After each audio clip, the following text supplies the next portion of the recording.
contohnya batu kalsium oksalat, kalsium fosfat, batu asam urat.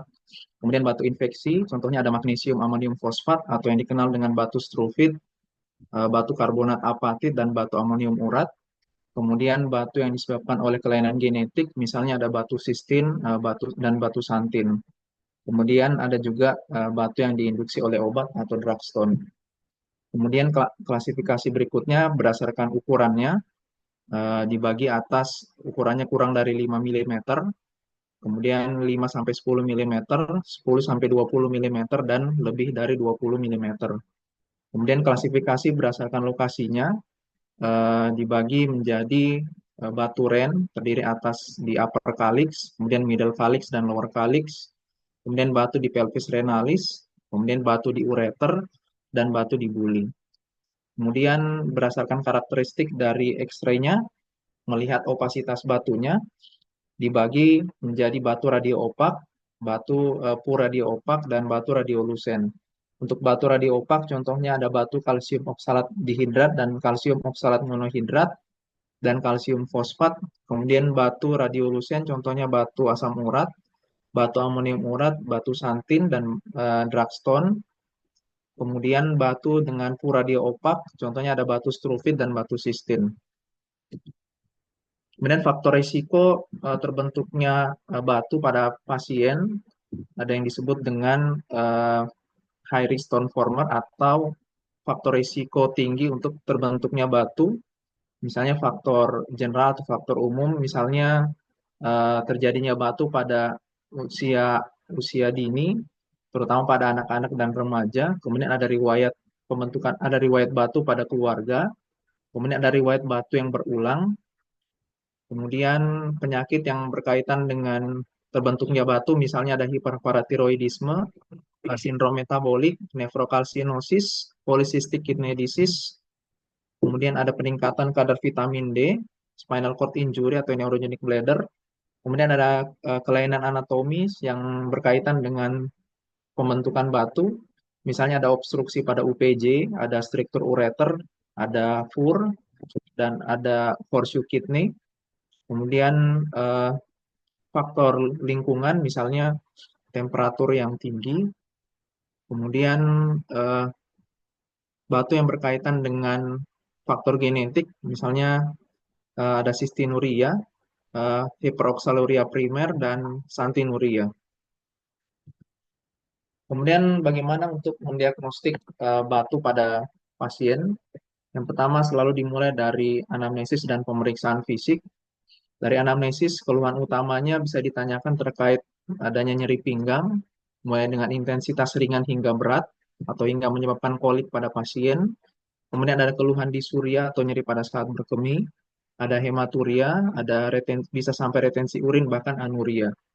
Kemudian ditanyakan apakah pasien pernah mengalami keluhan yang serupa, misalnya pasien ada pernah kencing keluar batu atau berpasir, dan adanya riwayat batu pada keluarga. Kemudian dapat ditanyakan juga mengenai pola pola makan pada pasien, misalnya terkait dengan asupan kalsiumnya, kemudian intake cairan yang sedikit, diet tinggi garam, kurang buah dan sayur, serta diet tinggi purin yang berlebihan. Kemudian apakah ada riwayat konsumsi obat-obatan, misalnya probenesid, inhibitor protease, inhibitor lipase, vitamin C dan vitamin D yang tinggi, kalsium, dan inhibitor karbonik anhidrasa. Kemudian dari pemeriksaan fisik, dari status generalis, bisa dilihat apakah pasien itu mengalami anemia atau hipertensi, demam, bahkan bisa terjadi shock. Kemudian dari status urologisnya, dari eh, postovertebranya, apakah didapatkan ada nyeri tekan, ada nyeri ketok, ataupun misalnya ada pembesaran ginjal atau ballottement. Kemudian dari suprasimfisis, apakah misalnya ada didapatkan nyeri tekan, atau bulinya kesan penuh. Kemudian dari genitalia eksterna, apakah teraba batu di uretranya, dan pada RT, apakah teraba batu di buli-buli melalui pemeriksaan bimanual palpasi. Kemudian dari pemeriksaan laboratorium, untuk yang sederhana bisa dimulai dari pemeriksaan urinalisis, melihat komponen leukositnya, kemudian eritrosit dan nitrit serta pH-nya. Kemudian dari pemeriksaan darah bisa dilakukan pemeriksaan kreatinin, asam urat, kalsium, elektrolit seperti natrium dan kalium, kemudian leukosit dan CRP. Kemudian pemeriksaan koagulasi seperti PT-APTT itu dianjurkan ketika akan dilakukan intervensi pada pasien. Kemudian pemeriksaan analisis batu dianjurkan dilakukan pada pasien dengan eh, batu yang baru pertama kali dialami, dan analisis batu bisa diulang pada pasien-pasien misalnya dengan batu yang berulang meskipun telah mendapatkan terapi yang adekuat. Kemudian rekurensi ataupun kambuhan batu setelah sebelumnya itu batunya dinyatakan bersih, dan adanya rekurensi setelah setelah periode yang lama akibat perubahan komposisi dari batu. Kemudian setelah anamnesis dan pemeriksaan fisik serta laboratorium dapat dilanjutkan dengan imaging. Pilihannya yang pertama bisa dilakukan USG, di mana kelebihan dari USG ini aman, murah, dan reproducible atau mudah diulang. Kemudian dapat mengidentifikasi adanya batu di calyx renalis, pelvis renalis, UPJ, dan UVJ dengan sensitivitas 45% dan spesifisitasnya 94% untuk batu di ureter, serta sensitivitasnya 45% dan 88% untuk batu ginjal. Kemudian pemeriksaan berikutnya ada CT sonografi yang merupakan gold standar pada kasus flank pain akut atau nyeri pinggang akut. Kelebihannya dapat menentukan ukuran dari batu, densitas batunya dinyatakan dalam Hounsfield unit, kemudian struktur batunya bagaimana, jarak kulit ke batu atau skin to stone distance, dan anatomis dari jaringan organ sekitarnya. Kemudian kelebihan lainnya dapat mendeteksi adanya batu yang bersifat radiolusen seperti batu asam urat dan batu santin. Namun kekurangannya tidak dapat menilai fungsi ginjal dan adanya paparan radiasi. Kemudian pilihan berikutnya ada foto BOF, dan biasanya foto BOF digunakan sebagai perbandingan pada saat follow up setelah dilakukan intervensi pada pasien. Berikut rekomendasinya. Di sini dianjurkan untuk pemeriksaan imaging segera pada pasien dengan demam ataupun single kidney ataupun ketika diagnosisnya meragukan, dan dianjurkan untuk mengkonfirmasi diagnosis batu dengan menggunakan CT scan non kontras pada pasien dengan flank pain akut yang sebelumnya telah dilakukan pemeriksaan USG. Kemudian pada kondisi khusus seperti ibu hamil, untuk imaging yang dianjurkan sebagai lini pertama itu adalah USG. MRI dilanjurkan sebagai pemeriksaan lini kedua, dan CT scan dengan low dose itu sebagai alternatif yang terakhir untuk mendiagnosis batu pada wanita hamil. Dan pada anak-anak yang menjadi pilihan pertama itu adalah USG. Kemudian pada anak-anak dianjurkan untuk dilakukan evaluasi metabolik berdasarkan analisis batu. Kemudian dapat juga dilakukan foto BOF atau KUB ataupun CT scan, CT sonografi apabila dari USG itu tidak dapat memberikan informasi yang diperlukan. Kemudian terkait dengan manajemen atau terapinya, prinsip umumnya pasien dengan keluhan nyeri kolik akut itu segera diberikan obat analgesik, pilihannya dengan menggunakan obat NSAID, misalnya metamizol, ibuprofen, ataupun diclofenac, bisa juga paracetamol, di mana keduanya ini efektif meredakan nyeri pada pasien dengan kolik akut dan memiliki efikasi yang lebih baik dibandingkan dengan obat golongan opioid. Golongan opioid sendiri, khususnya petidin ini memiliki efek samping berupa tingkat atau intensitas muntah yang lebih tinggi dibandingkan dengan NSAID. Kemudian pemberian obat antispasmodik ini tidak memberikan kontrol nyeri yang lebih baik. Kemudian pemberian NSAID selama 3-10 hari ini efektif dapat menurunkan inflamasi dan timbulnya risiko nyeri berulang.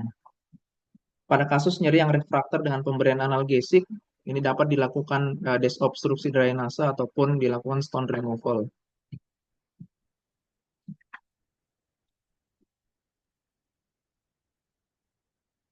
Kemudian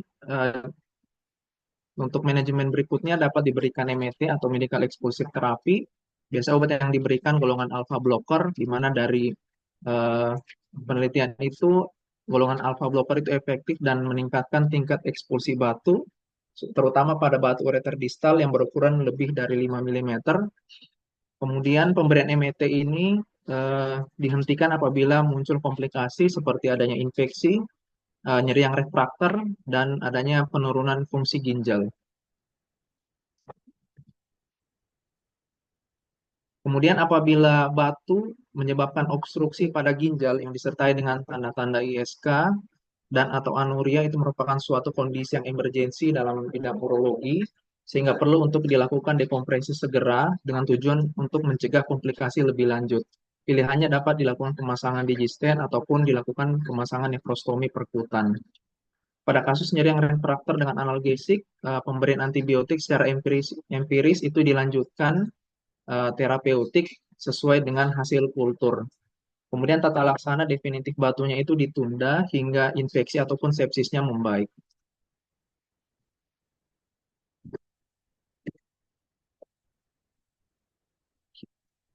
Kemudian ada yang dikenal dengan istilah Steinstrasse, berupa akumulasi fragmen batu di ureter yang dapat mengganggu aliran urin sehingga dapat menyebabkan obstruksi pada ureter, di mana faktor utama terbentuknya Steinstrasse ini adalah ukuran batu. Jadi semakin besar ukuran batu sebelumnya, itu semakin meningkatkan terbentuknya Steinstrasse. Kemudian eh, pencegahan Steinstrasse ini dapat dilakukan dengan pemasangan digistent sebelum dilakukan ESWL. Namun dari penelitian, pemasangan stent ini tidak terbukti meningkatkan stone free rate-nya. Kemudian pada stent Strasse yang tidak menimbulkan gejala atau asimptomatik dapat diberikan terapi konservatif berupa MET. Kemudian apabila penanganan dengan MET itu gagal, maka bisa dilakukan tindakan endourologi dengan pilihan bisa berupa URS ataupun sebelumnya bisa dilakukan ESWL. Nah, kemudian untuk pencegahan umum terjadinya rekurensi atau kekambuhan pada batu bisa dimulai dari pemberian cairan dengan jumlah 2,5 sampai 3 liter per hari. Kemudian dilakukan KIE pada pasien untuk eh, mengatur pola makannya, di mana diet yang dianjurkan diet tinggi serat dan sayuran. Kemudian diet natriumnya itu dibatasi 4 sampai 5 gram per hari dan kandungan protein hewani 0,8 sampai 1 gram per kilogram berat badan per hari. Kemudian terkait dengan lifestyle, pasien dianjurkan untuk mempertahankan eh, indeks massa tubuhnya ataupun bila pasien dengan overweight ataupun obesitas dianjurkan untuk menurunkan berat badan. Kemudian pasien juga dianjurkan untuk melakukan aktivitas fisik yang adekuat serta mengurangi konsumsi alkohol dan juga soda ataupun minuman yang berkalori tinggi. Kemudian masuk pada manajemen terkait khusus dari batu ginjal. Eh, Kapan batu ginjal itu dapat di-manage secara konservatif? Apabila pertama itu batu kaliks pada batu kaliks inferior yang asimptomatik ukurannya kurang dari 10 mm, ini dapat dilakukan evaluasi secara pertahunan. Kemudian apabila terjadi pertumbuhan batu, maka interval follow up-nya itu dapat diperpendek menjadi 6 bulan. Kemudian apabila batunya itu bertambah ukurannya pada saat follow up lebih dari 5 mm, maka dianjurkan untuk dilakukan intervensi. Nah, indikasi kapan dilakukan aktif stone removal pada batu ginjal. Yang pertama, ada pertumbuhan batu, seperti yang saya sudah jelaskan sebelumnya. Kemudian ada obstruksi yang disebabkan oleh batu, kemudian timbulnya infeksi atau ISK yang berulang, kemudian batunya itu asimptomatik, menyebabkan keluhan nyeri ataupun hematuria, kemudian dapat preferensi pasien atau pilihan pasien, kemudian ada komorbiditas dan keadaan sosial pasien. Kemudian dapat dilakukan tindakan laparoskopi ataupun open surgery sebagai terapi lini terakhir apabila tindakan endourologi gagal ataupun kemungkinan keberhasilannya rendah.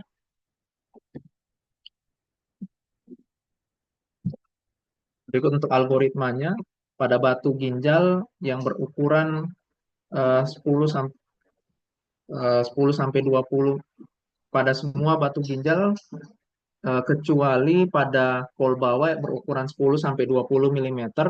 Apabila batu ginjalnya itu berukuran lebih dari 20 mm, maka lini pertama dapat dianjurkan dengan PCNL. Kemudian lini kedua dapat berupa tindakan RRS ataupun ESWL. Kemudian pada batu yang berukuran 10 sampai 20 mm dapat dilakukan ESWL ataupun bisa RRS ataupun PCNL. Kemudian apabila batu berukuran 10 kurang dari 10 mm, lini pertama dapat dilakukan ESWL ataupun RRS dan lini kedua dapat dianjurkan PCNL. Nah, kondisi khusus apabila batu berada di pol bawah, ukuran 10 sampai 20 mm, harus dikenali terlebih dahulu apakah ada faktor-faktor yang dapat menyebabkan ESWL itu menjadi tidak efektif. Apabila ada, maka yang dianjurkan adalah tindakan endourologi dan lini keduanya adalah ESWL. Namun apabila faktor tersebut tidak ada, maka dianjurkan untuk tindakan ESWL dan lini keduanya tindakan endourologi.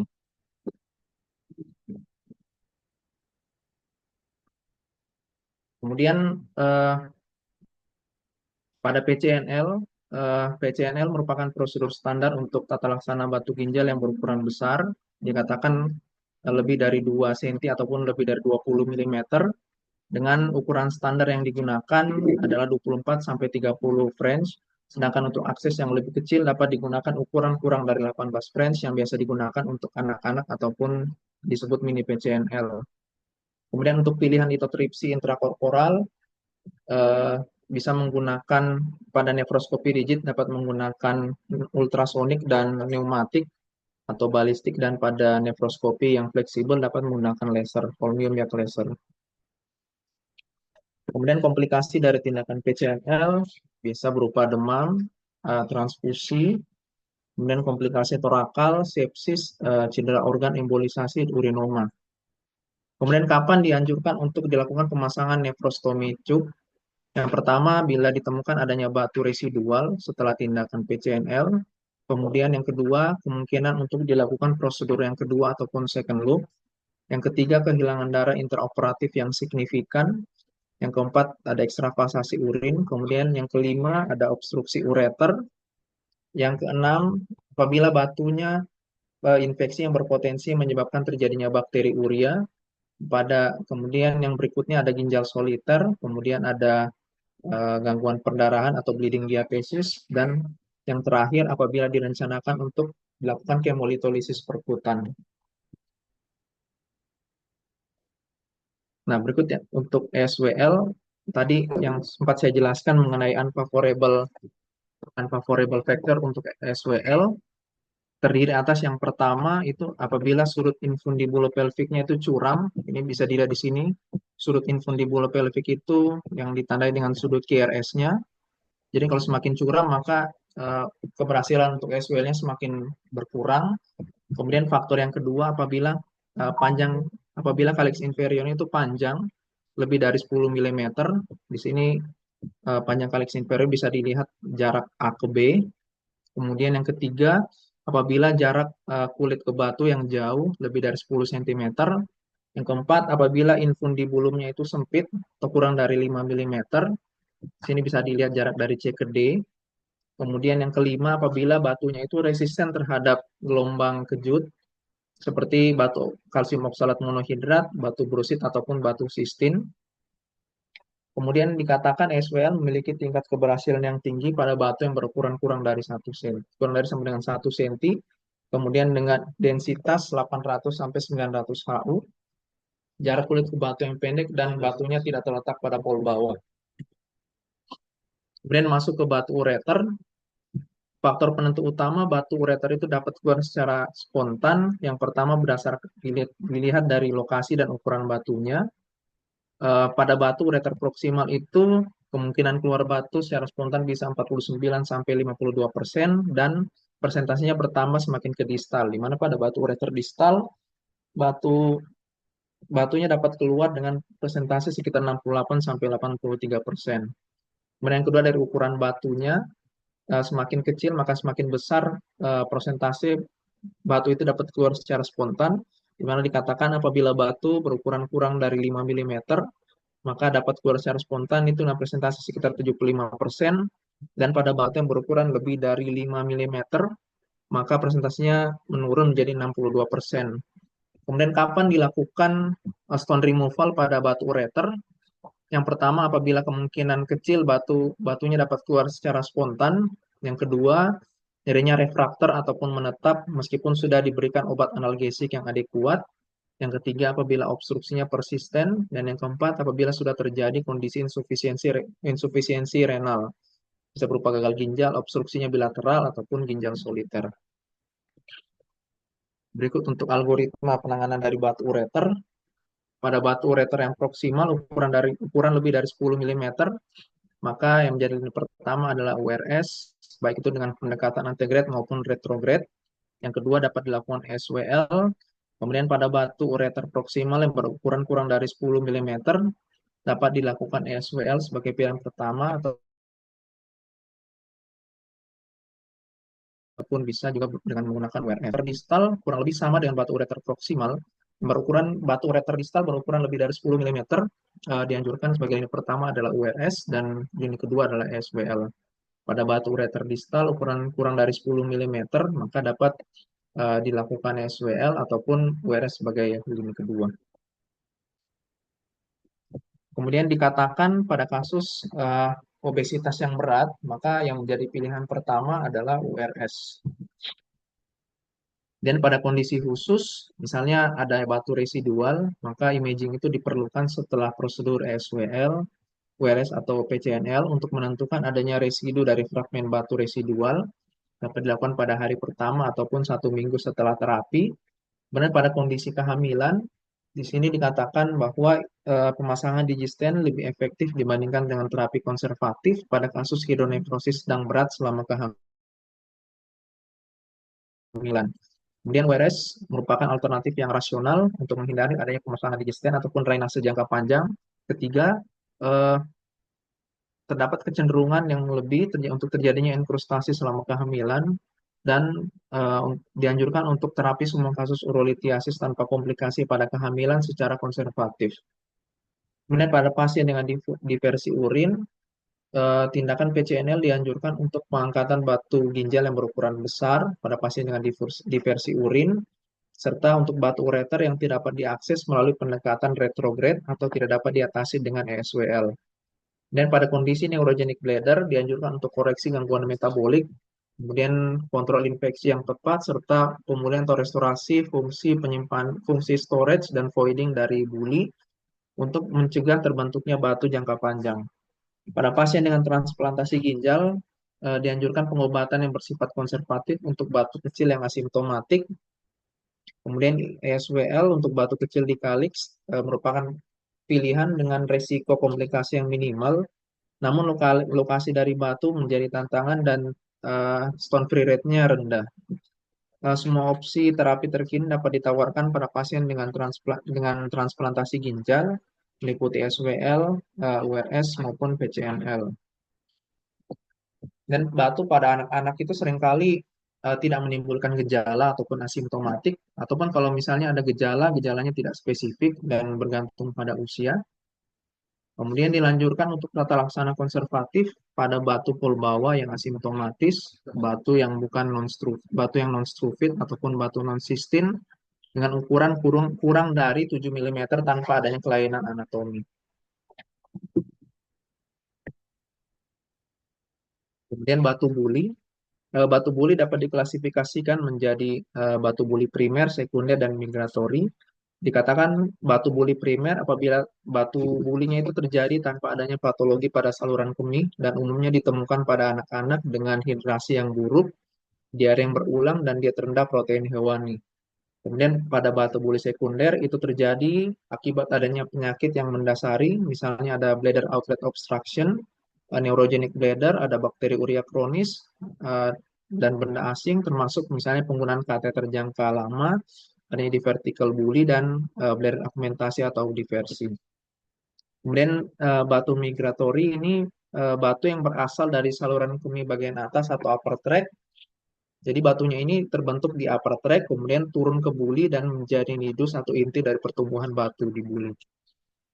Kemudian manifestasi klinis dari batu buli dengan gejala misalnya ada frekuensi hematuria, terutama hematuria terminal, disuria, nyeri suprapubik yang memberat di akhir misi, ataupun bisa terjadi ISK berulang.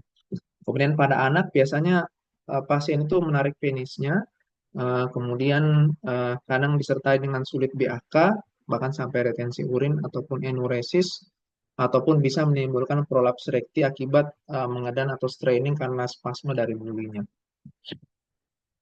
Kemudian untuk manajemen batu buli dapat dilakukan secara konservatif pada batu dengan ukuran kurang dari 1 cm, namun tanpa disertai dengan bladder outlet obstruction, disfungsi buli ataupun kateterisasi jangka panjang. Kemudian pada batu asam urat dianjurkan untuk dilakukan alkalinisasi urin hingga mencapai pH lebih dari 6,5 dengan menggunakan alkalin sitrat ataupun natrium bikarbonat. Kemudian dianjurkan untuk intervensi, pilihannya dapat berupa open vesicolitotomy atau open sexual alta, transuretral vesicolitotripsy, percutaneous vesicolitotripsy, dan ESWL. Open vesicolitotomy ini efektif namun memerlukan kateterisasi dan durasi rawat inap yang lebih lama. Sedangkan percutaneous vesicolitotripsy ini aman dengan efikasi dan risiko mencederai uretranya lebih kecil. Berikut untuk algoritmanya.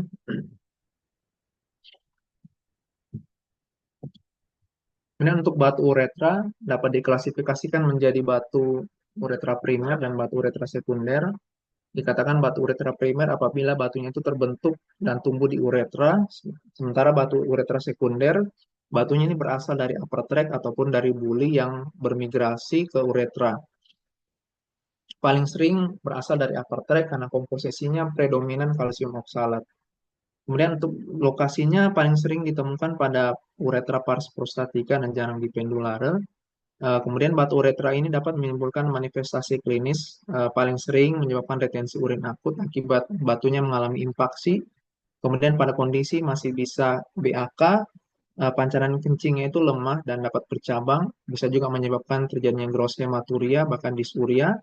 Kemudian pada batu uretra yang terletak di uretra posterior dapat menyebabkan nyeri pada bagian perineum atau pada bagian rektum. Sedangkan untuk batu di bagian pendulosa ini dapat menyebabkan nyeri di ujung penis. Kemudian untuk manajemen batu uretra, ini bergantung lokasi di uretra dan jaraknya dari meatus uretra interna atau eksterna. Nah, pada batu uretra posterior, ini batunya dapat didorong ke buli dan selanjutnya batunya itu dipecah atau difragmentasi secara intrakorporeal ataupun dengan menggunakan SWL. Kemudian apabila tindakan endourologi gagal, maka dapat dilakukan open vesiculitotomy. Pada batu uretra anterior, eh, penanganannya dapat dilakukan dengan memijat penis, dengan memijat batu itu ke arah meatus. Namun hal ini hanya dapat dilakukan dengan batu yang permukaan yang halus karena dapat beresiko untuk menciderai uretra.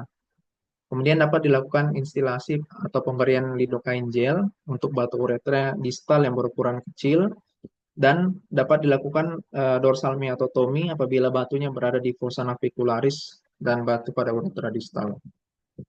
Nah, demikian presentasi dari saya. Nah, terima kasih.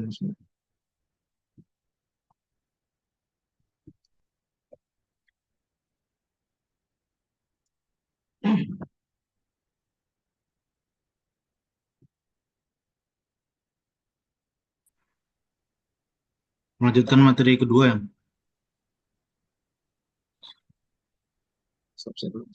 belum stop. Yes. Ya.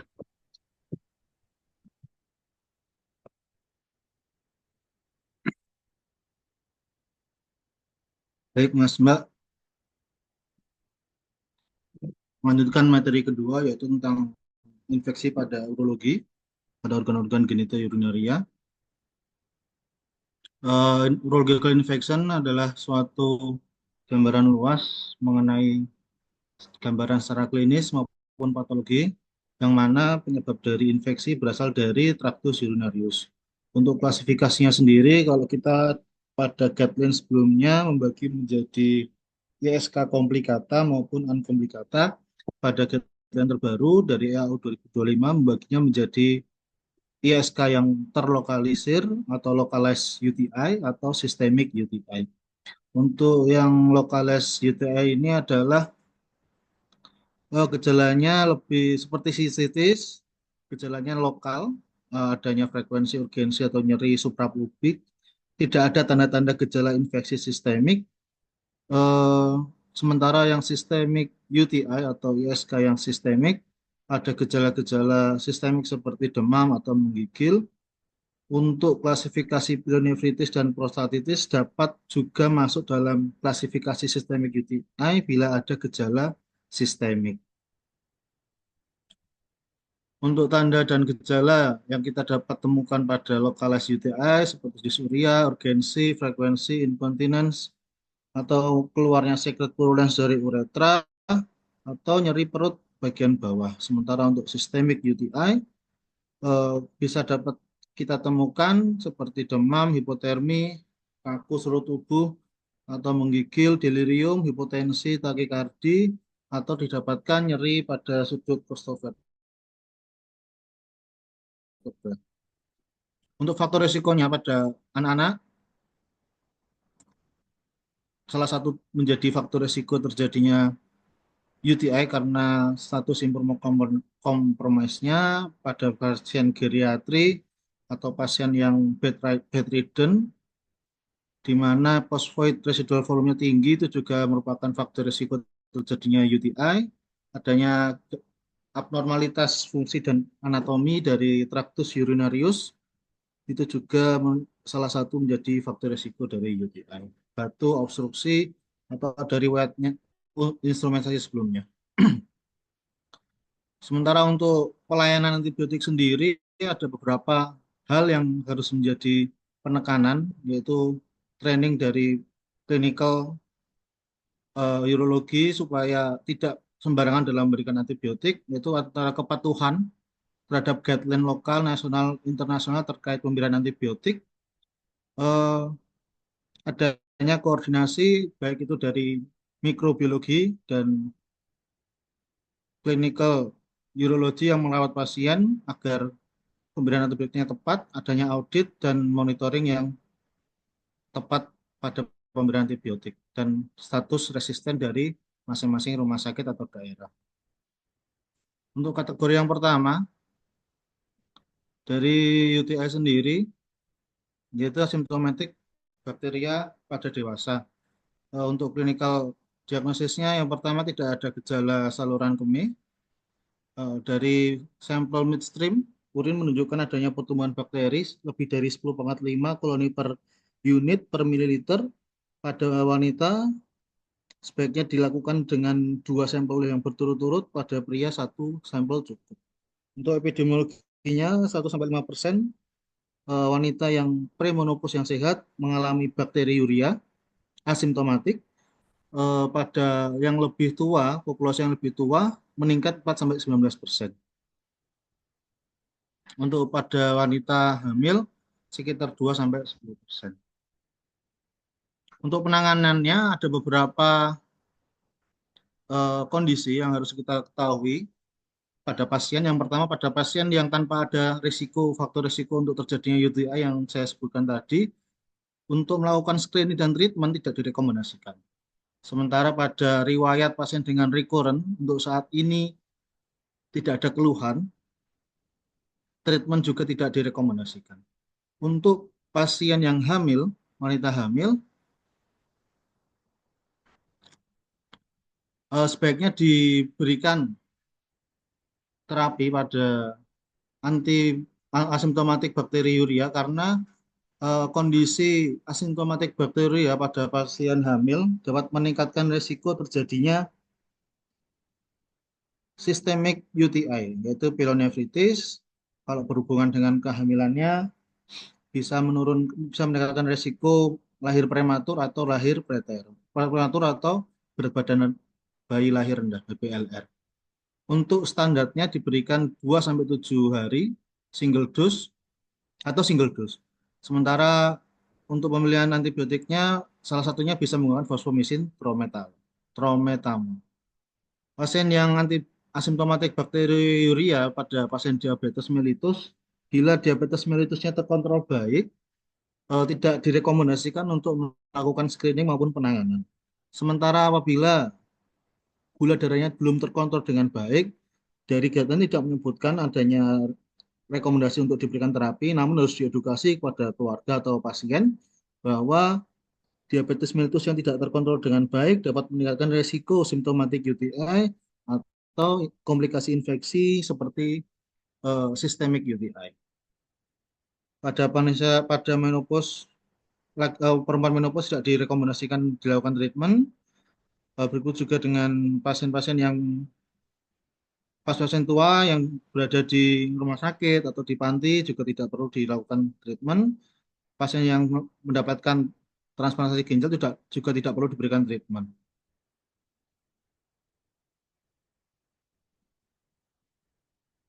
Pasien yang sedang yang dengan pemasangan kateter juga tidak perlu dilakukan treatment maupun screening. Kecuali pada pasien yang imunokompromis, kandidiaria juga tidak perlu dilakukan treatment. Untuk pasien yang rencanakan melakukan urologi surgery, terutama pada prosedur yang merusak mukosa seperti turpe atau turbe, direkomendasikan untuk diberikan antibiotik. Berikut rekomendasinya. Selanjutnya yaitu sistitis, di mana sistitis ini merupakan suatu localized UTI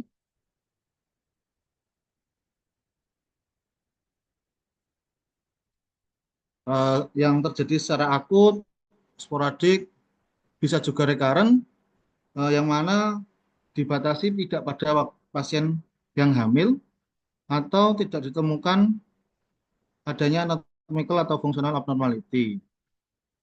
Untuk clinical diagnosisnya sendiri, adanya urinary tract symptom seperti dysuria, frekuensi dan urgensi, dan harus dipastikan juga tidak ada vaginal discharge. Pada pasien yang lebih tua, untuk mendiagnosis sinestesi tidak selalu ada simptom di atas. Untuk kriteria diagnosis laboratorium bisa menggunakan urinalisis atau kultur, terutama pada pasien-pasien yang memberikan gejala yang atipikal, sehingga dalam penanganannya nanti akan telat dan menjadikan responnya yang kurang baik. Berikut rekomendasinya bahwa pasien yang didiagnosis dengan sistitis harus dilakukan urin kultur, terutama pada pasien yang suspek pyelonefritis, adanya gejala yang tidak membaik dalam waktu 4 minggu setelah dilakukan treatment, atau eh, pada pasien-pasien wanita yang dengan gejala yang tidak khas, terutama pada usia tua, atau pada pasien yang hamil. Untuk manajemen terapinya, di guideline menyebutkan ada yang pertama dengan non antibiotik treatment, bisa dengan cranberry, demanus, fitoterapeutik, silobulan, gelos, dan hibiscus propolis. Ini merupakan produk-produk herbal. Sementara untuk terapi antibiotiknya, pada pasien-pasien yang pregnancy atau hamil bisa menggunakan pilihan terapi penisilin, cefalosporin, fosfomycin, dan nitrofurantoin. Eh, Pada pasien-pasien yang mengalami gangguan fungsi ginjal untuk GFR kurang dari 20 ml per menit, obat-obat di atas harus dilakukan adjust dose.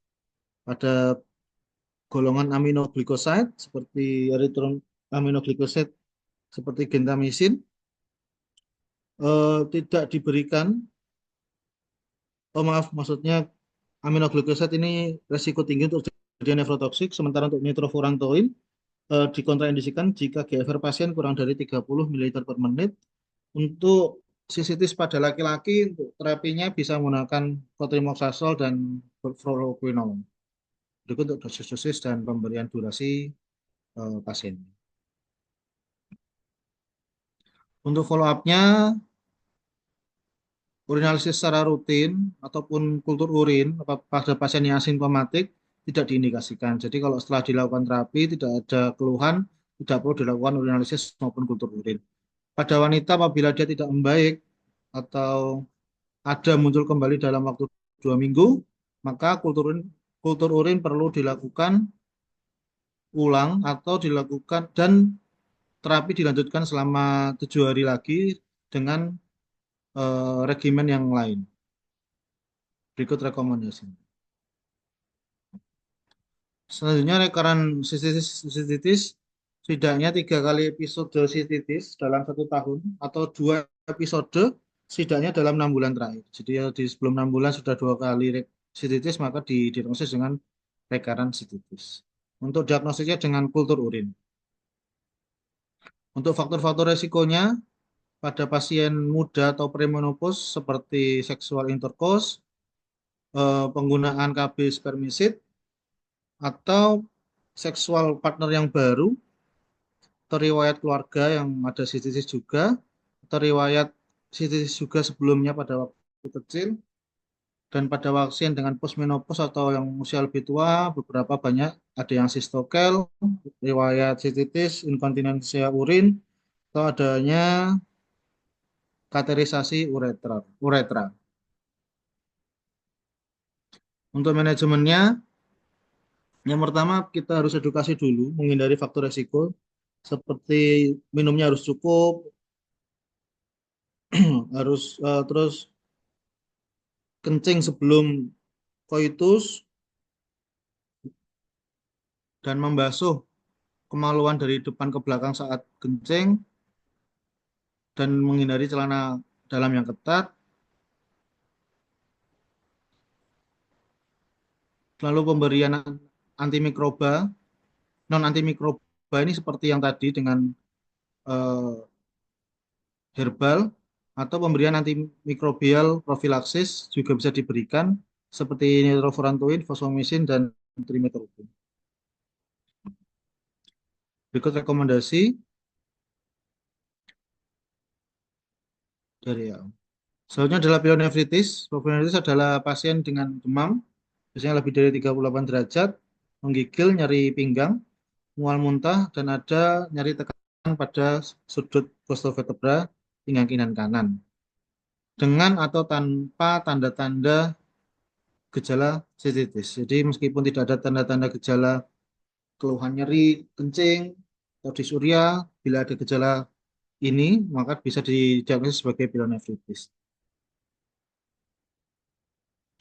Pada pasien hamil harus dilakukan penanganan karena bila dilakukan dengan baik penanganannya, maka akan menimbulkan beberapa efek seperti anemia atau gangguan fungsi ginjal pada ibu hamil, bisa juga ngefek ke anaknya seperti lahir preterm. Untuk diagnostik evaluasinya, yang pertama dilakukan urinalisis, ini strong. Apabila didapatkan sel darah putih, sel darah merah, dan nitrit, maka ini bisa salah satu diagnosis dari pyelonefritis dengan gejala klinis yang saya sebutkan tadi. Untuk urin kultur sendiri, wajib dilakukan apabila kita sudah mendiagnosis dengan pyelonefritis. Untuk imaging juga perlu dilakukan untuk mengetahui ada tidaknya gangguan dari traktus urinarius. Sementara untuk manajemennya sendiri, kita lihat klinis dari pasien, apakah pasien masih bisa dilakukan rawat jalan, maka pemilihan antibiotiknya dengan fluoroquinolone dan cefalosporin. Untuk pasien yang harus dilakukan rawat inap, bisa menggunakan fluoroquinolone dan aminoglycoside, atau dengan extended spectrum cefalosporin or penicillin, terutama pada pasien-pasien yang ISBK.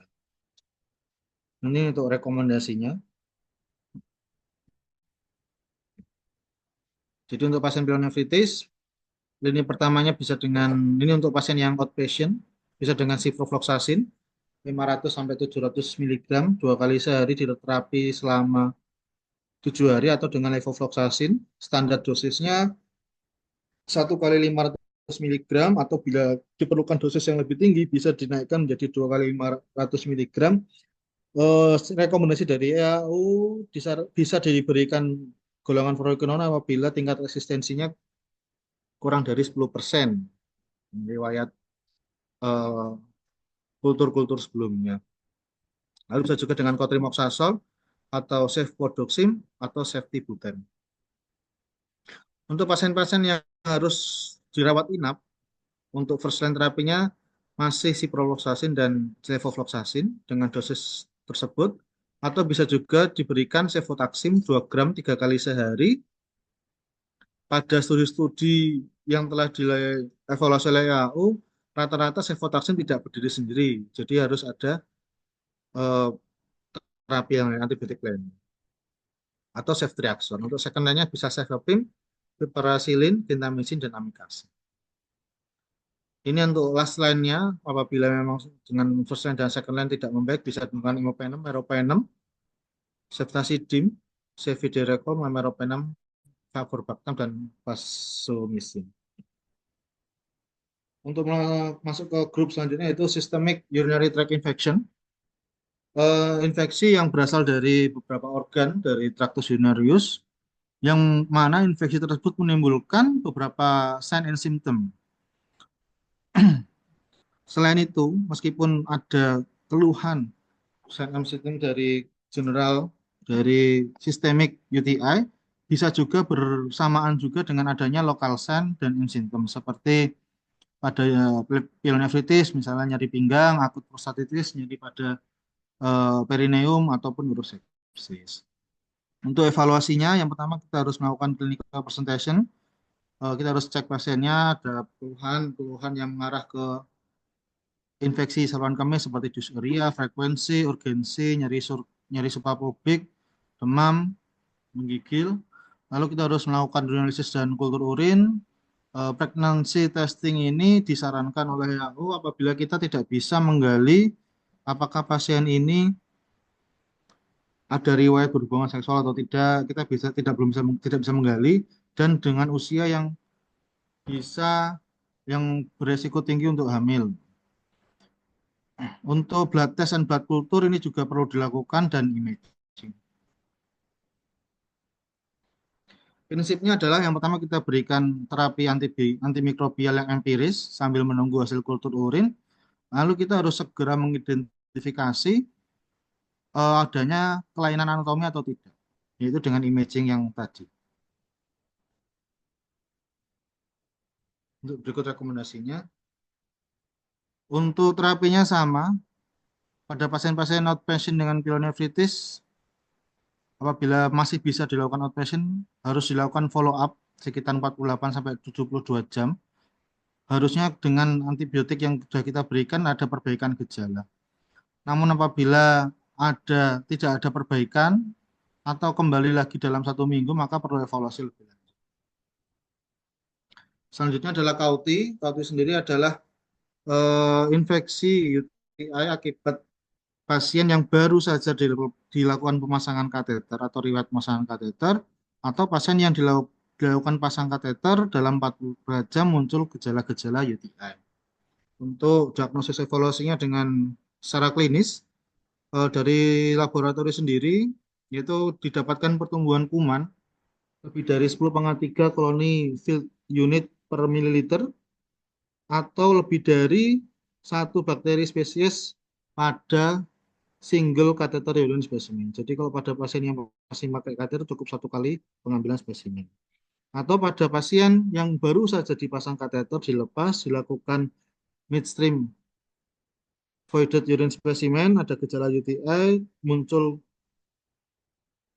muncul hasil yang pertumbuhan mikrobiologinya 10⁻³, maka kita bisa mendiagnosisnya sebagai KUT. Berikut rekomendasi, evidence dan terapi dan diagnostic recommendation.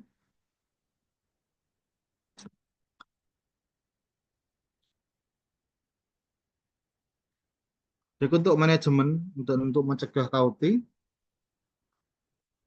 Jadi kita harus men-treat KUT ini berdasarkan gejala, apakah dia masuk lokalis saja atau sistemik UTI. Jadi antibiotiknya sesuai yang ada di tabel sebelumnya. Untuk kultur urin sendiri perlu dilakukan apabila kita curiga adanya KUT. Bila tidak ada gejala pada pasien yang dengan kateter, kita tidak perlu melakukan treatment. Untuk pemberian antibiotik topikal, antiseptik, atau profilasis antimikrobial pada pemasangan kateter ini juga tidak direkomendasikan dan tidak akan mencegah terjadinya gout.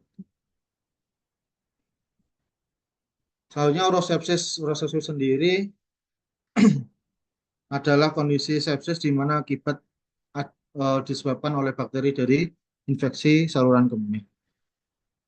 Di mana urosepsis sendiri sebenarnya mortalitasnya lebih rendah dibandingkan sepsis yang akibat dari selain organ-organ traktus urinarius. Untuk dominannya masih gram negatif bakteria, namun dalam beberapa tahun terakhir gram positif dan fungi eh, meningkat.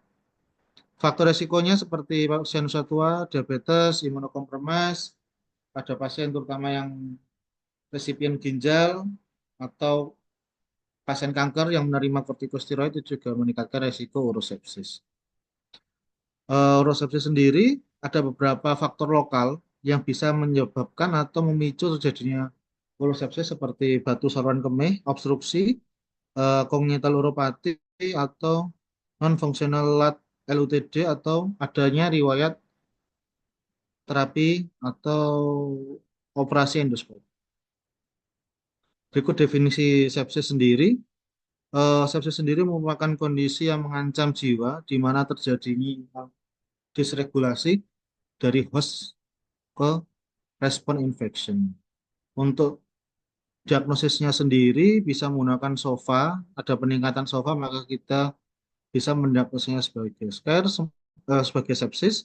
Sementara quick SOFA sendiri itu bukan mendiagnosis sepsis, hanya dia sebagai langkah awal apabila ada tanda-tanda quick SOFA 2 poin atau lebih, maka kita bisa mencuriganya sebagai curiga sepsis, ada tanda-tanda sepsis awal.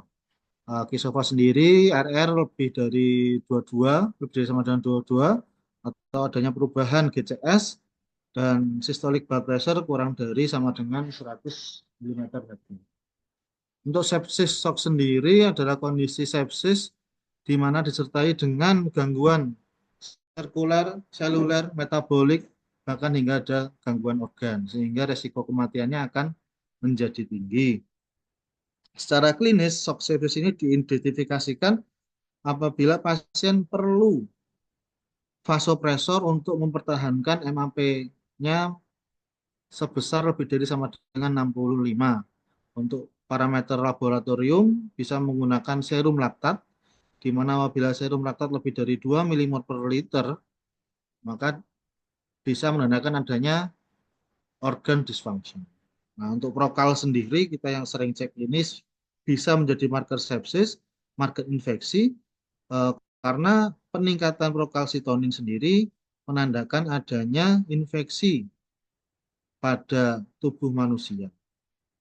Sementara pada infeksi virus, maaf maksudnya infeksi bakteri, untuk yang infeksi virus ataupun inflamasi yang non-infeksi, itu naiknya hanya rendah atau bahkan tidak meningkat. Berikut kriteria urosepsis menggunakan SOFA score. Peningkatan SOFA score sejalan dengan peningkatan persentase mortalitas pada pasien.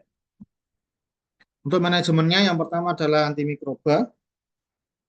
Apabila kita mencurigai secara klinis bahwa pasien ada tanda-tanda sepsis, maka tidak boleh lebih dari 1 jam antibiotik harus masuk berdasarkan data empiris. Yang kedua adalah source control, drainase dari obstruksi atau bila ada abses atau benda asing, kita harus melakukan operasi untuk insisi drainase. Lalu ada terapi tambahan atau suportif seperti fluid terapi, vasopresor, HB diusahakan dengan pada level 7-9 gram per desiliter, glukosa diturunkan sebisa mungkin kalau bisa kurang dari sama dengan 180 mg per liter, pemberian stres ulcer prophylaxis dengan protopam inhibitor, dan enteral nutrisi kalau pasiennya sudah baik bisa dilakukan secepat mungkin kalau bisa kurang dari 48 jam. Jadi tidak boleh puasa terlalu lama. Untuk pemilihan antimikroba untuk orosepsis, yang pertama pilihannya adalah cefotaxim 2 gram, 3 kali 2 gram, lalu ceftazidime 3 kali 1 sampai 2 gram, ceftriaxone dengan standarnya 1 kali 2 gram atau 2 kali 2 gram. Ini untuk rekomendasinya. Jadi Quicksilva direkomendasikan strong untuk pasien yang potensial sepsis. Urine kultur dan 2 sets of blood culture dilakukan sebelum diberikan terapi antibiotik pada pasien tersebut. Selanjutnya adalah uretritis. Uretritis adalah inflamasi pada uretra, dapat disebabkan infeksi maupun non-infeksi. Paling sering disebabkan oleh sexual transmitted bacteria infection. Untuk yang paling sering adalah Claudia trachomatis, Neisseria gonorrhoeae, dan Mycoplasma genitalium. Untuk uretritis sendiri, sebagai klinisi, dari sudut pandang klinisi, kita harus membaginya menjadi GO maupun non-GO. Untuk secara diagnostik, kita bisa melakukan pewarnaan gram atau eh, hapusan pada meatal atau urethral swab atau pemeriksaan leukosit esterase test.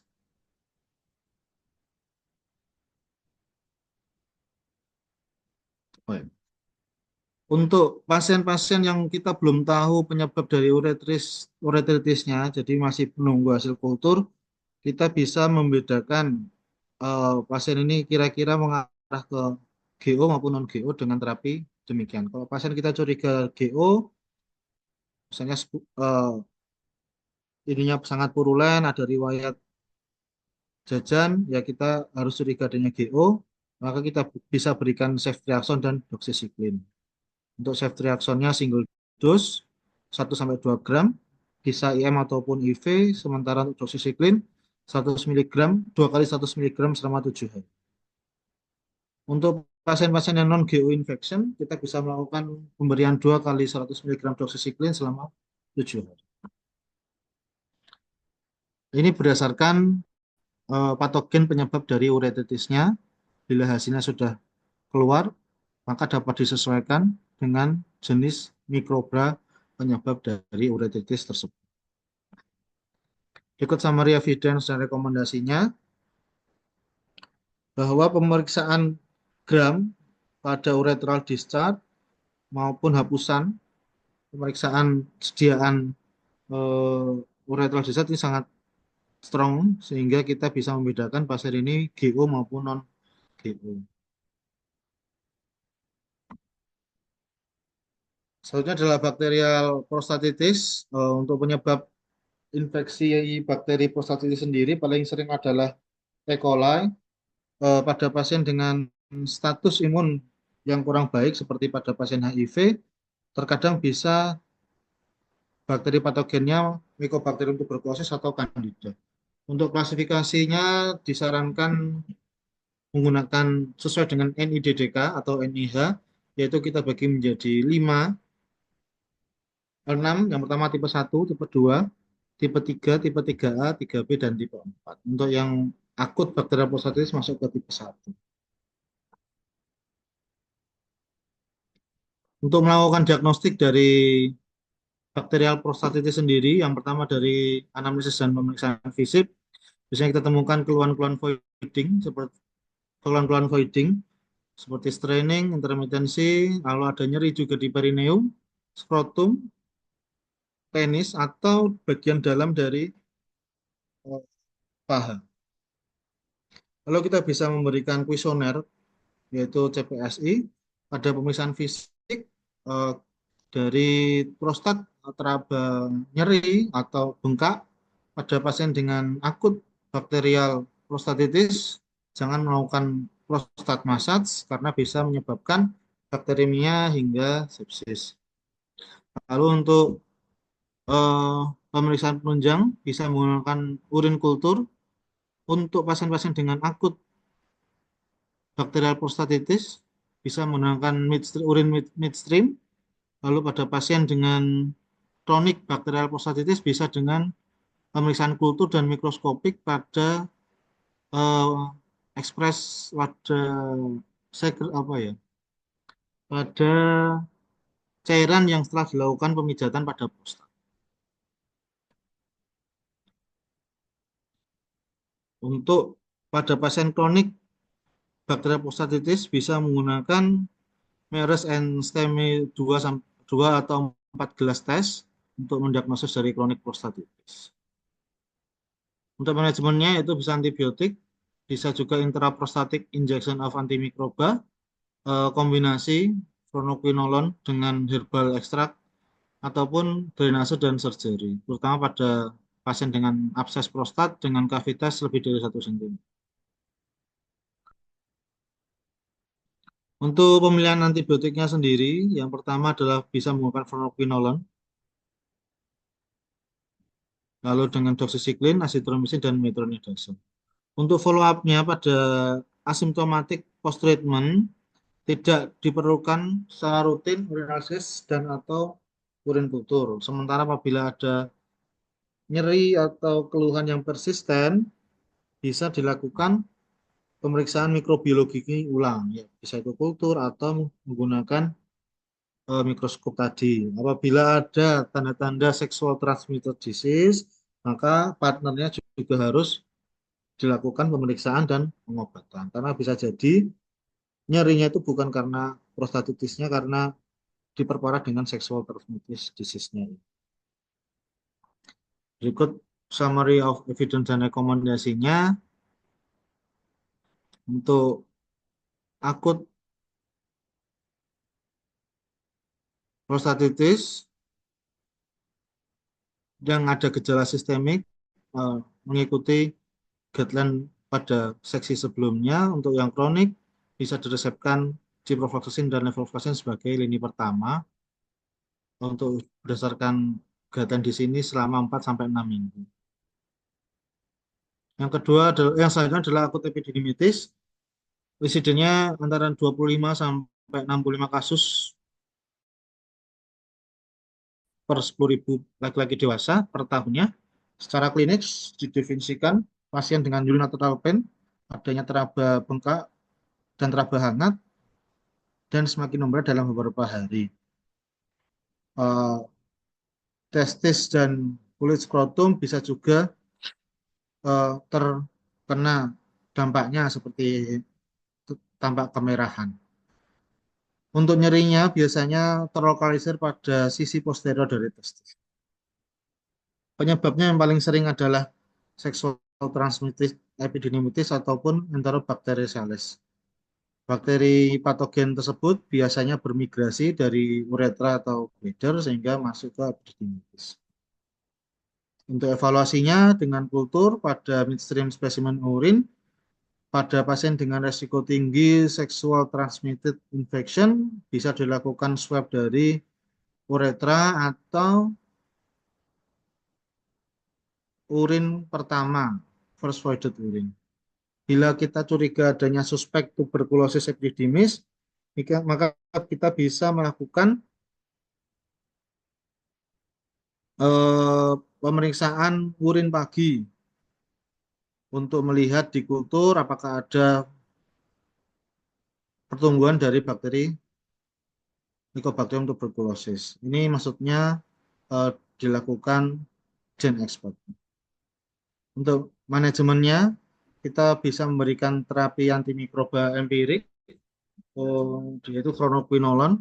Pada laki-laki yang resiko kecil terkena gonore, bisa dilakukan pemberian levofloxacin 50 mg per hari selama 10-14 hari, atau bila tidak bisa diberikan levofloxacin pada pasien tersebut bisa dengan doxycycline dengan dosis inisial 2 kali 200 lalu dilanjutkan 2 kali 100 selama 10-14 hari dan diberikan cotrimoxazole 2 kali 960 mg 10-14 hari. Kalau pasiennya ini resiko tinggi atau kelihatannya ini juga ada gonorenya, kita bisa memberikan ceftriaxone 1 gram single dose dan doxycycline dengan inisial dosis 2 kali 200 mg lalu dilanjutkan 2 kali 100 mg selama 10-14 hari. Kalau pada pasien yang belum em, masuk dalam kategori belum melakukan hubungan seksual secara aktif, bisa menggunakan levofloxacin 1 kali 500 mg atau dengan cotrimoxazole 2 kali 960 gram miligram dalam 10 sampai 14 hari. Kita juga bisa memberikan obat-obatan anti nyeri, kompres dingin untuk manajemen dari nyeri dan bengkaknya. Pengangkatan dari skrotum atau biasa kita melakukan scrotal support ini juga bisa mengurangi rasa tidak nyaman pada pasien. Untuk indikasi pembedahan sendiri, apabila kita temukan abses atau jaringan-jaringan yang melakukan nekrotik, yang nekrotik kita bisa melakukan debridement. Berikut alur diagnosis apabila kita ada suspek akut epididymitis, maka kita periksa dulu. Apabila dia nyerinya hebat, tiba-tiba dan bengkak, kita masukkan suspek torsiotertis, maka perlu dilakukan urgent surgical exploration. Apabila nyeri, bengkak, terus teraba hangat pada epididymitis, terus nyerinya itu semakin memberat dalam beberapa hari, tidak tiba-tiba, maka kita bisa mendiagnosisnya sebagai diagnosis klinis akut epididymitis. Kalau kita bagi lagi, apakah dia seksual aktif maupun non seksual aktif maupun non seksual aktif, baru nanti terapinya yang seperti saya sebutkan sebelumnya. Berikut rekomendasi. Selanjutnya adalah Corneal gangren. Corneal gangren ini kita definisikan sebagai necrotizing fasciitis pada perineum dan genitalia externa, di mana secara klinis bisa kita dapatkan pasiennya nyeri, bengkak pada skrotum dan perineum dengan tanda-tanda sepsis. Dapat juga kita temukan pada pemeriksaan fisik area nekrotik, di mana dikelilingi bagian eritem sekitarnya dan edema. Lalu ada krepitasi juga pada palpasi dan bau yang kurang nyaman seperti bau eksudat. Untuk faktor risikonya adalah immunocompromised, diabetes mellitus atau malnutrisi, eh, riwayat operasi pada daerah sekitar uretra maupun perineum, dan BMI yang tinggi. Untuk diagnosis tambahan biasanya bisa juga dilakukan CT atau MRI untuk mengevaluasi apakah ada keterlibatan dari pararektal sehingga perlu dilakukan bowel diversion atau pemasangan kolostomi. Untuk disease manajemennya, yang pertama adalah surgical debridement, harus dilakukan dalam waktu cepat, kurang dari 24 jam. Lalu urinary diversion bisa dengan melakukan kateter uretra atau sistostomi suprapubis. Lalu yang paling penting juga harus segera diberikan antibiotik, broad spectrum penicillin generasi ketiga, gentamicin, dan metronidazole, atau bisa diganti dengan metronidazole diganti dengan clindamycin. Dan jangan lupa harus dilakukan kultur mikrobiologikal pada jaringan yang melakukan yang ada gangrennya, corneal gangrennya. Berikut pemilihan terapinya, itu bisa langsung dengan meropenem, gentamicin, cefotaxime dengan tambahan metronidazole. Jadi kalau kita berikan cefotaxime harus ada tambahan metronidazole, tidak bisa sendiri. Berikut summary-nya. Selanjutnya adalah human papillomavirus pada laki-laki, yaitu adalah transmisi virus yang paling sering, di mana paling sering adalah HPV tipe 16. Faktor resikonya adalah usia, uh, intercourse seksual yang terlalu awal, atau jajan, seks bebas, merokok, atau imun turun. Transmisinya skin to skin bisa, mukosa kontak, vagina, oral, dan anal seks ini juga paling sering. Untuk diagnosisnya dengan diagnosis fisik, bisa dengan tes asetik asid, atau bisa dilakukan uretrosistoskopi apabila kita curiga ada lesi atau ada papiloma di intrauretal atau bladder. Berikut alur diagnosisnya. Bila kita temukan ada tanda-tanda HPV lesi, dari pasien bisa melakukan pemberian, mungkin bisa salep, tapi kalau dari segi klinisi harus dilakukan cryoterapi dan surgical eksisi, electrosurgery maupun electrocautery, maupun bisa laser juga bisa. Setelah dilakukan electrosurgery atau counter, follow up selama 6 bulan, apakah masih ada atau tidak. Kalau tidak ada, kita bisa diskusikan dengan keluarga, edukasi apakah perlu untuk dilakukan vaksin, harus sering-sering ngecek daerah kemaluan, kalau ada lesi harus segera periksa, atau kalau misalnya rekuran, bisa dilakukan pemeriksaan lagi, apa terapi lagi. Jadi follow up-nya 6 bulan. Berikut rekomendasinya. Selanjutnya adalah herpes simple. Ini ada dua, yaitu HSV tipe 1 dan tipe 2. Ini adalah termasuk lifelong prevalent sexual transmitted disease, di mana infeksinya ini sifatnya kronis. Pada fase awal kita bisa menemukan ulkus yang painful, erythematous, vesikular, dan recurrent. Pada kondisi yang jarang sekali, kita juga bisa dapat menemukan hanya seperti nodul maupun hipertrofik pada daerah kemaluan, verrucous, atau lesi yang bertangkai. Untuk treatmentnya bisa dengan acyclovir dan valacyclovir. Pada episode klinis yang pertama, kita bisa memberikan 400 mg 3 kali selama 10 hari atau 5 kali 200 mg selama 10 hari. Pada pasien yang recurrent, kita bisa memberikan 3 kali 400 mg selama 5 hari atau 800 mg 2 kali sehari selama 5 hari. Berikut rekomendasinya. Selanjutnya adalah genitourinary tuberculosis, di mana infeksi pada saluran kemih akibat dari Mycobacterium tuberculosis kompleks. Berdasarkan data di EAU, 4,6% dari TB ekstrapulmonal itu adalah merupakan genitourinaria tuberculosis antara 97 sampai 17. Bisa menginfeksi semua genitourinary organ, biasanya sekunder akibat dari penyebaran hematogen dari kronik laten TB infeksi. Untuk faktor resikonya adanya TB primer maupun TB laten, diabetes, usia tua, BMI rendah, adanya komorbid onkologi, adanya imunosupresi, gangguan fungsi ginjal, dan sosioekonomi yang rendah. Untuk tuberkulin skin test sendiri dapat mendiagnosis ada atau tidaknya latent tuberculosis infection.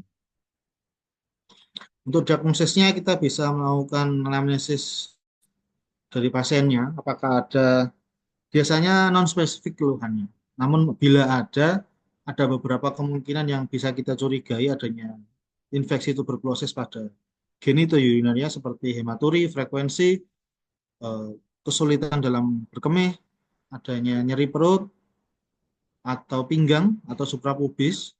Pada pasien-pasien wanita kita juga harus menanyakan ada tidaknya gangguan dari menstruasi atau pelvic pain. Untuk pemeriksaannya bisa dilakukan dengan smear mikroskopi dengan urin sampel atau cairan semen atau sediaan jaringan pus, discharge saat masat prostat juga bisa dilakukan pemeriksaan mikroskopis untuk melihat apakah ada eh, bakteri tahan asam BTA.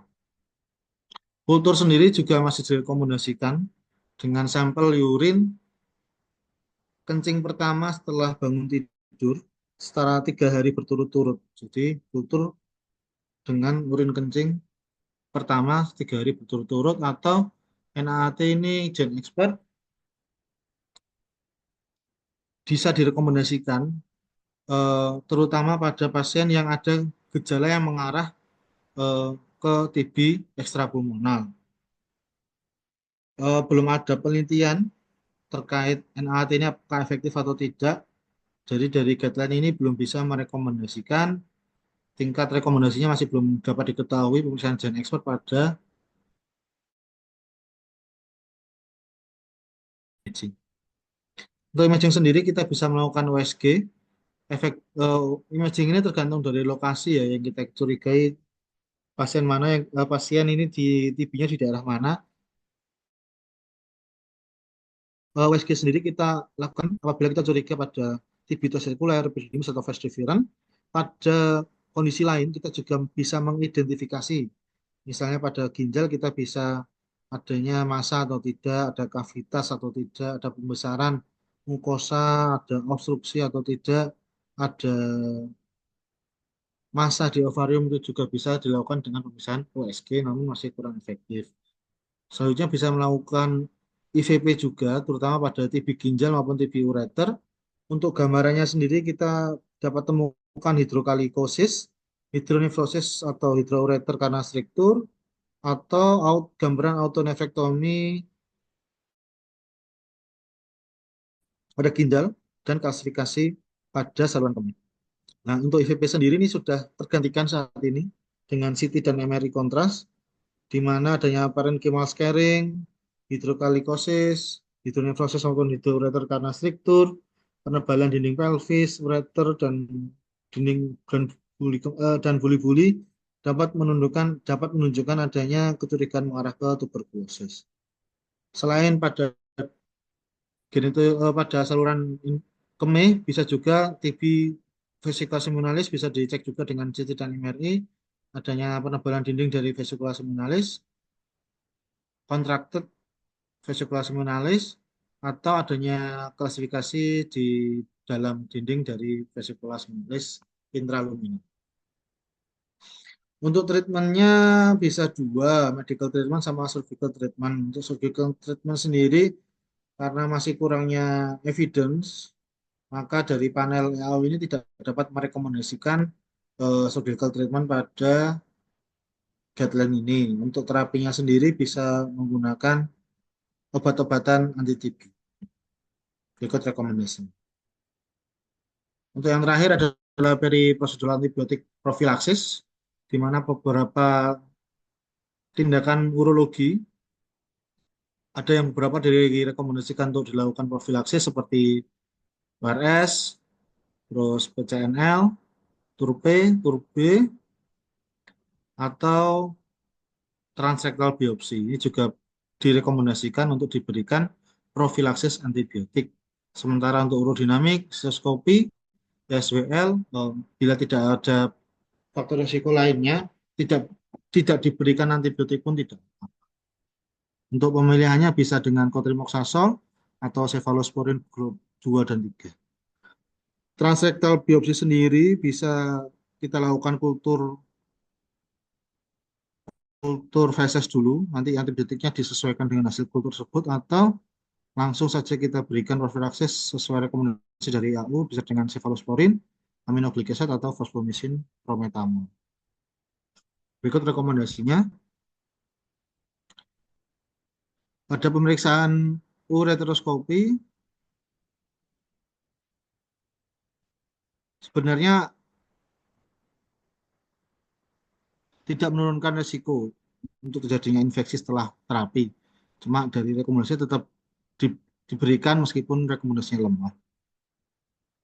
Untuk yang paling harus kita ini adalah fluoroquinolone, tidak boleh diberikan pada prostat biopsi sebagai profilaksis. Terima kasih. Untuk selanjutnya materi yang kedua.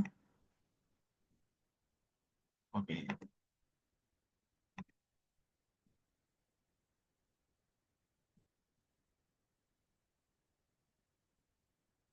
Yaitu tentang AKI, CKD, dan akut on chronic kidney disease. Yang pertama, sebelum kita membahas tentang apa itu AKI, CKD, dan ACKD, kita harus tahu dulu bagaimana mengukur dari fungsi ginjal. Fungsi ginjal sendiri dapat dilakukan dengan clearance kreatinin dihitung dari 24 jam sampel urin dan satu nilai kreatinin serum, atau dengan pengukuran formula Crop-of-Gault, dan bisa juga dengan MDRD, modification of daily disease, dengan rumus sebagai berikut.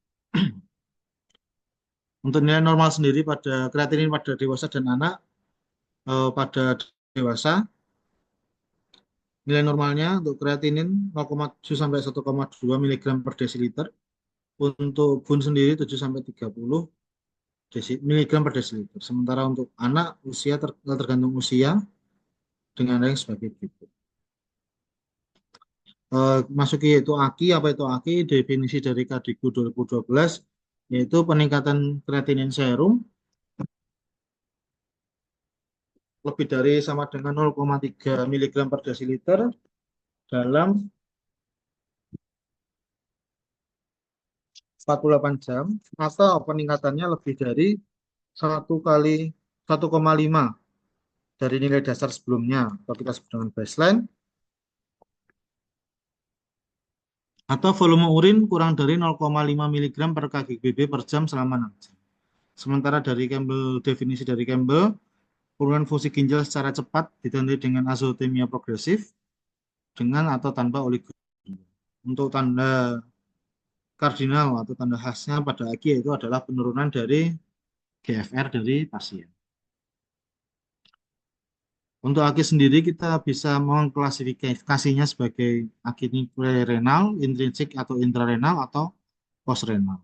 Untuk stagingnya sendiri kita mungkin kita pernah ini ya dengar istilah dengan RIVO. Ini salah satu staging dari AKI atau bisa dibagi menjadi 3 tahap. Tahap 1, tahap 2, tahap 3.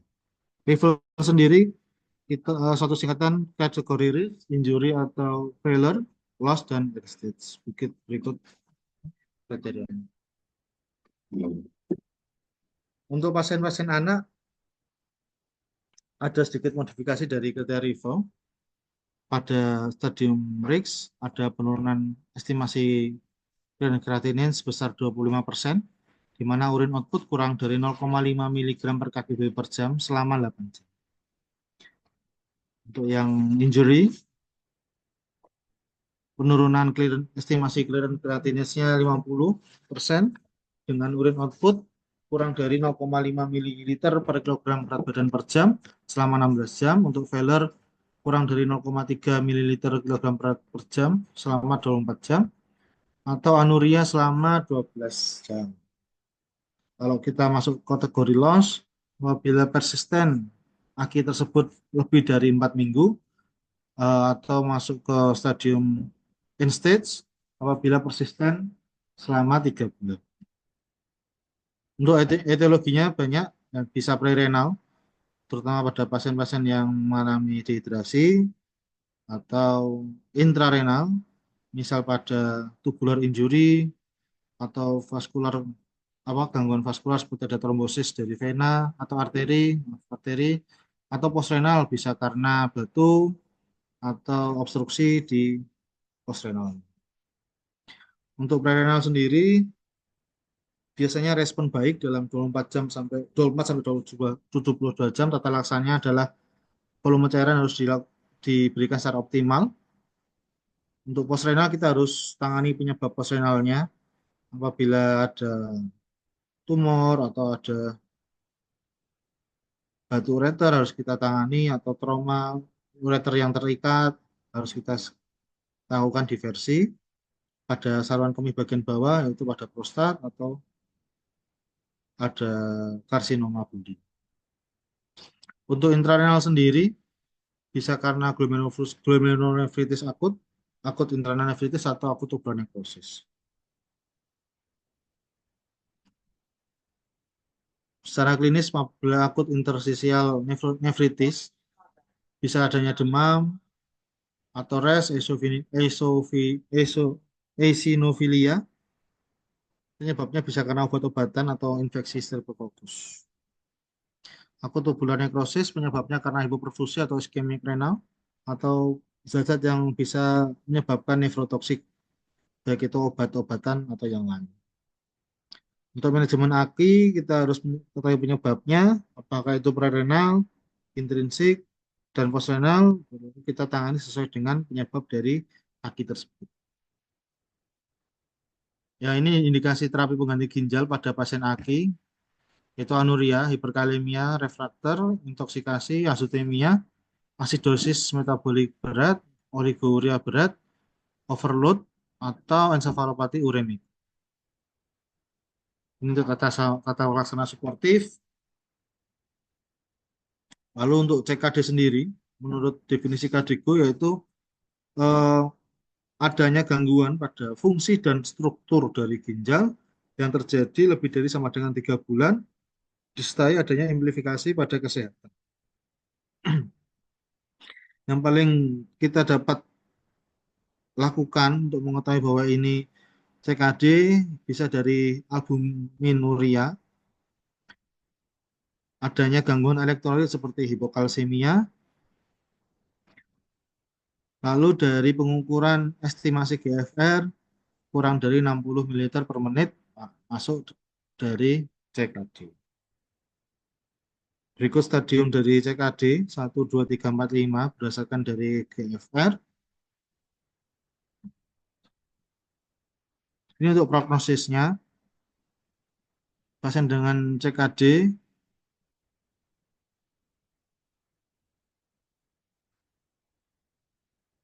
untuk CKD sendiri bisa karena diabetik maupun non-diabetik atau pada transplantasi ginjal.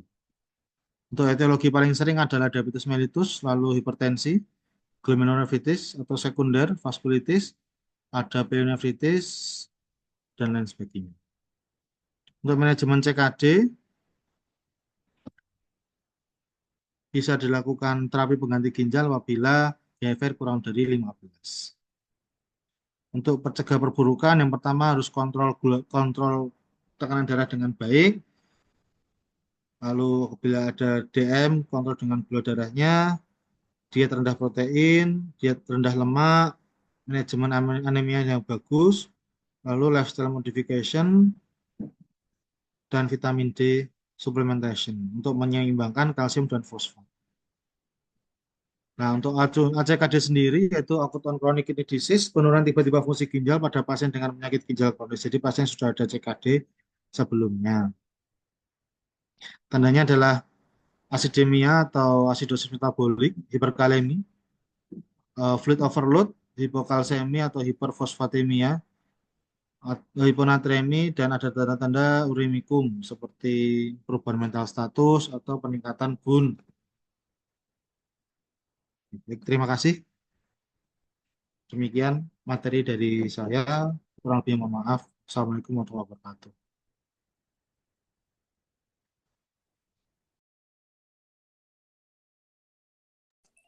Ada yang mau nanya nggak?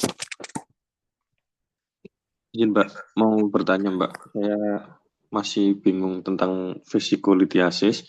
Mau nanya untuk indikasi open vesikulitotomy itu di guideline apa ada cut off-nya seperti kayak direkomendasikan kayak PCNL di atas 2 cm seperti itu. Lalu pertanyaan kedua, pada pasien batu buli besar itu apakah ada rekomendasi memang melakukan biopsi buli dulu lalu dilakukan entah itu vesikulotomi atau titik tripsi setelah hasil PA-nya keluar atau memang kita bisa langsung melakukan vesikulotomi atau tripsi pada batu buli yang berukuran besar.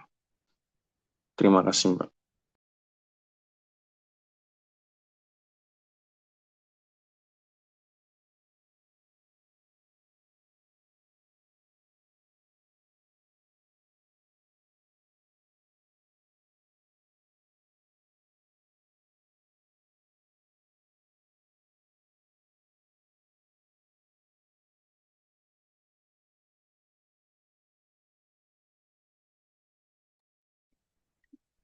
Ya, saya menjawab Mas. Oke, nanti bisa dikoreksi kalau jawaban saya masih kurang.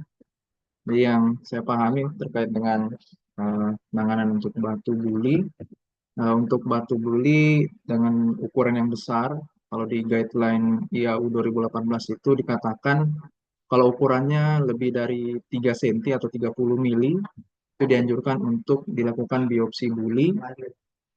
Kemudian terkait dengan apakah batunya itu eh, di dilitotripsi ataupun di vesikolitotomi menunggu hasil P atau gimana, dari yang saya pahami itu pada saat dilakukan tidak mesti menunggu hasil biopsi ataupun hasil PA-nya baru diputuskan untuk uh, melakukan vesikolitotomi ataupun tripsi pada batunya. Jadi batunya itu pada saat uh, operasi itu selain dilakukan biopsi buli bisa langsung dilakukan penanganan terhadap batu bulinya.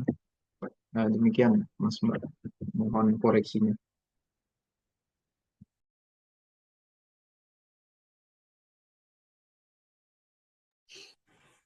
Maaf, kalau yang aku tahu selama ini, waktu dulu tuh sama dokter Tetuka, kalau nggak salah, itu tuh memang eh, cut off-nya itu 3 senti. Itu di AUI ada tah, Alwi. Cut off 3 senti itu harus dibiopsi ya.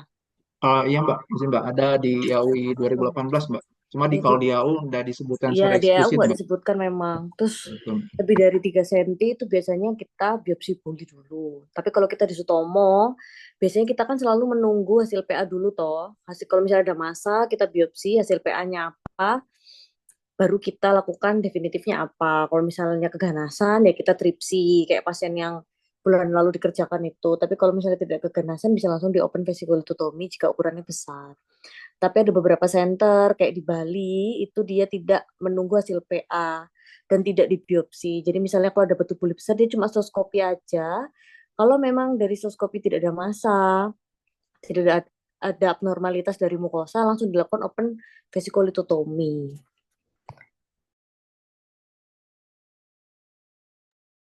Baik, Mbak. Terima kasih atas pencerahannya, Mbak.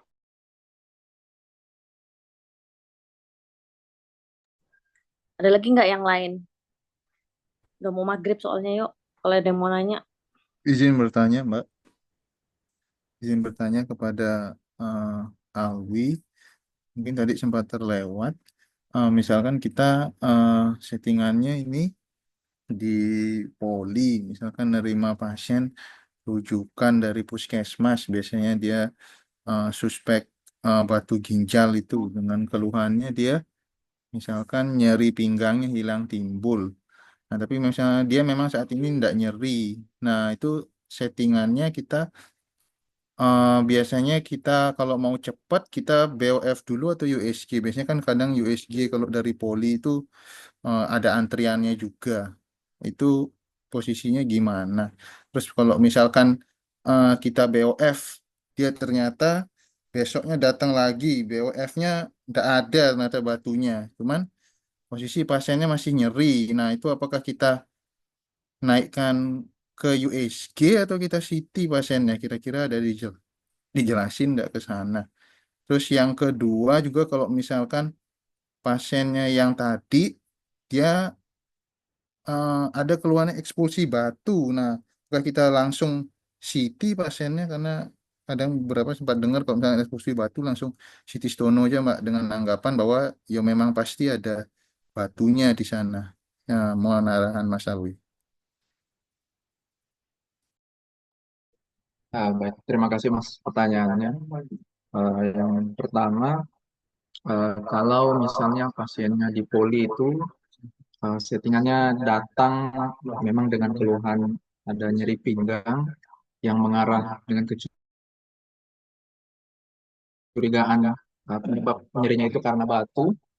Kalau dari guideline EAU itu dianjurkan untuk dilakukan USG urologi terlebih dahulu, Mas.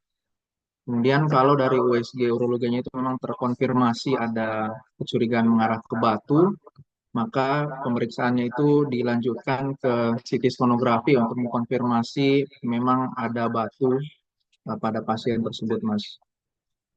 Kemudian kalau misalnya dilakukan pemeriksaan BOF karena terkait dengan antrian USG, kalau misalnya dari pemeriksaan BOF-nya itu tidak tampak adanya batu, namun dari klinis itu memang curiga ke arah batu, mungkin batu yang ada pada pasien itu mungkin batu yang bersifat radiolucen, Mas, atau yang tidak tampak pada BOF. Sehingga kalau memang klinis sangat mendukung untuk diagnosis ke arah batu, maka kalau menurut saya sih bisa langsung dinaikkan untuk pemeriksaan CT sonografi, Mas.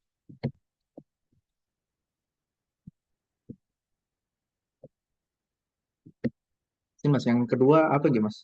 Maaf, saya lupa, Mas.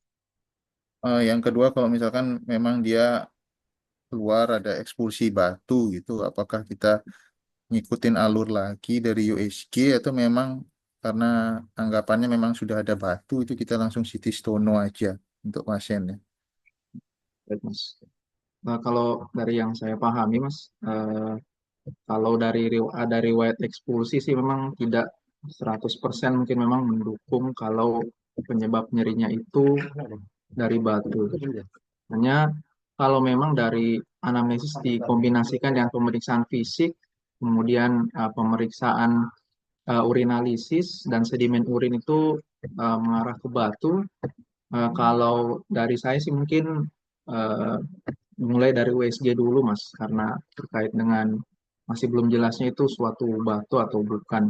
Nanti kalau memang terkonfirmasi misalnya itu adalah eh, batu, maka dilanjutkan dengan pemeriksaan situs sonografi, Mas. Adapun misalnya pasien mengeluh terkait dengan nyerinya, maka sesuai dengan eh, rate yang saya sampaikan tadi, maka bisa dilakukan untuk pemberian terapi analgetik terlebih dahulu, Mas. Demikian, namun koreksinya, Mas. Terima kasih.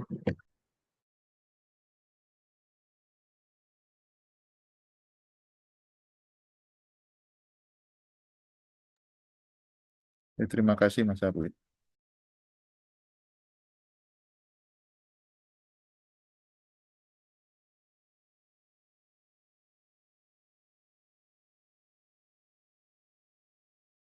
Soal dah, udah jam segini udah mau maghrib soalnya.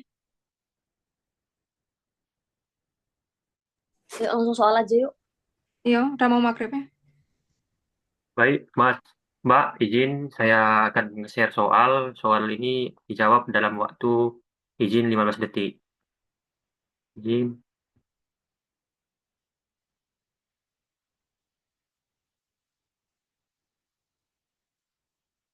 Izin, Mas, Mbak, apakah soal saya kelihatan? Ya Ya, udah, yuk. Baik, Mas, Mbak, kita mulai dari sekarang.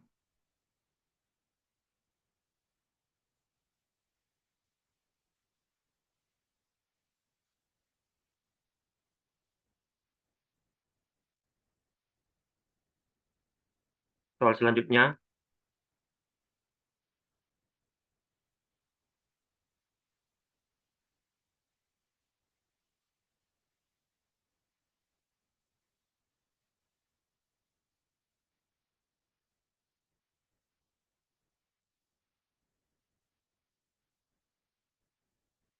soal selanjutnya,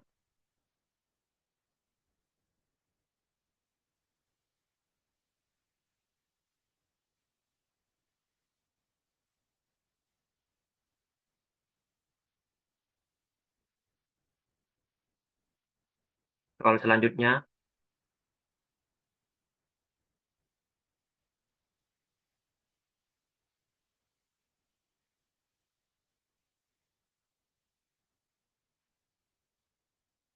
soal selanjutnya,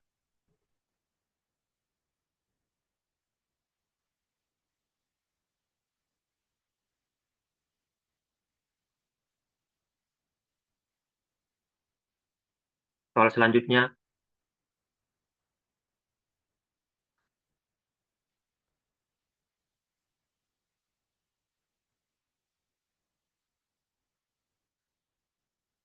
soal selanjutnya,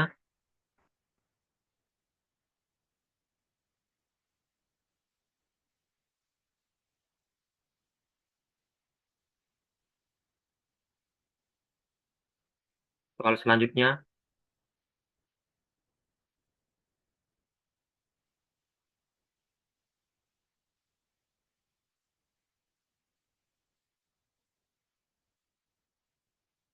soal selanjutnya,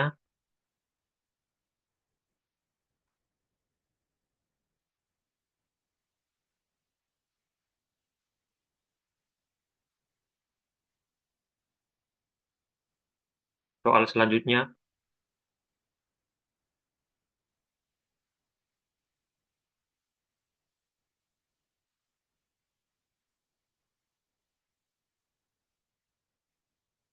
soal selanjutnya,